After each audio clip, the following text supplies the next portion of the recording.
Umumnya perempuan menderita kanker payudara adalah pada usia antara 30 sampai 65 atau 70 tahun. Makin tua seorang perempuan, makin usianya lanjut, makin tinggi risikonya untuk terkena kanker payudara.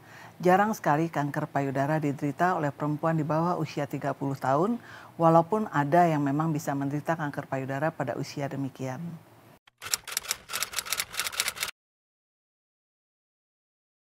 Sampai saat ini belum diketahui penyebab pasti dari kanker payudara. Karena itu belum ada pencegahan primer untuk kanker payudara, yang berarti bahwa dengan melakukan pencegahan itu 100% seorang perempuan tidak akan menderita kanker payudara. Namun demikian kita mengenali ada beberapa faktor risiko untuk terjadinya kanker payudara. Sehingga cara mencegahnya adalah dengan menghindari faktor risiko tersebut. Misalnya adalah faktor risiko yang bisa ditanggulangi atau yang bisa dicegah adalah dengan menjaga jangan sampai berat badan terlalu berlebih, gaya hidup yang baik, istirahat cukup terutama tidur pada malam hari, menghindari merokok, menghindari makanan-makanan yang mengandung zat-zat yang dapat memicu terjadinya kanker. Ada 3 hal yang tidak dapat dicegah memang bahwa kanker payudara terkait dengan genetik atau bawaan gen dalam tubuh seorang perempuan yang itu tentunya bisa diturunkan sehingga mereka yang menderita kanker payudara umumnya mempunyai riwayat pada keturunan di pihak ibunya, tante atau ibu atau bahkan saudara perempuannya.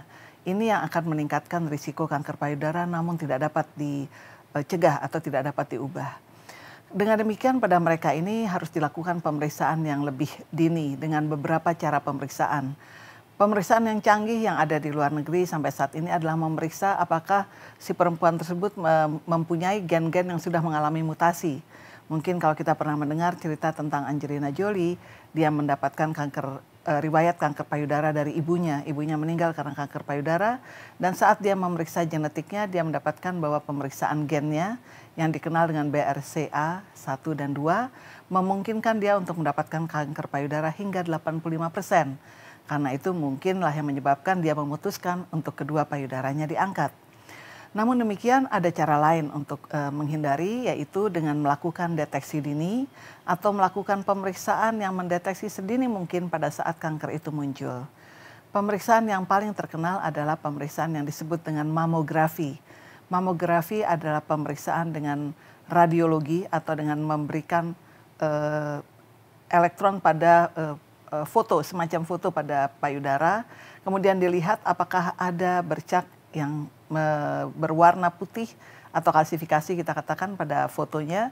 Dan itu yang dinyatakan sebagai kemungkinan bahwa itu adalah bercak kecil ini adalah yang mungkin akan menjadi kanker payudara. Sayang sekali pemeriksaan mamografi bahkan di Indonesia belum dapat dijangkau oleh masyarakat sampai ke pelosok.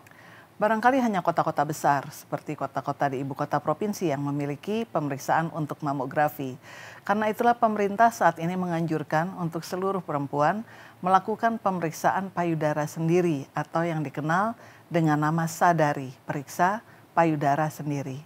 Ini dianjurkan untuk dilakukan pada usia antara 25 sampai 65 tahun. Bagaimana cara memeriksanya sebetulnya sangat sederhana, yaitu mengenali apakah ada benjolan di payudara. Brosur-brosurnya ada di puskesmas sehingga bisa dipelajari, bahkan bisa dilihat di internet.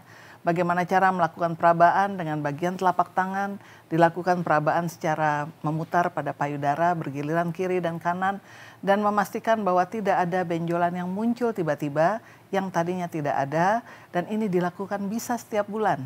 Jadi setiap bulan tapi harus jauh dari masa haid, kira-kira 3-5 hari bersih haid, maka berdiri di depan kaca, melakukan perabaan pada payudara dan mencoba mengenali apakah teraba benjolan yang tadinya tidak ada dan tiba-tiba menjadi ada.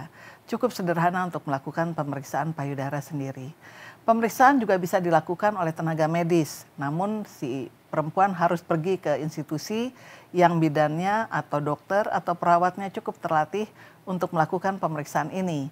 Pemeriksaan ini dikenal dengan nama pemeriksaan Sadalnis, pemeriksaan payudara klinis, yang dilakukan oleh dokter atau bidan yang sudah terlatih. Ini dapat dimintakan di puskesmas, rata-rata petugas puskesmas atau klinik memahami bagaimana cara melakukan pemeriksaan payudara klinis ini.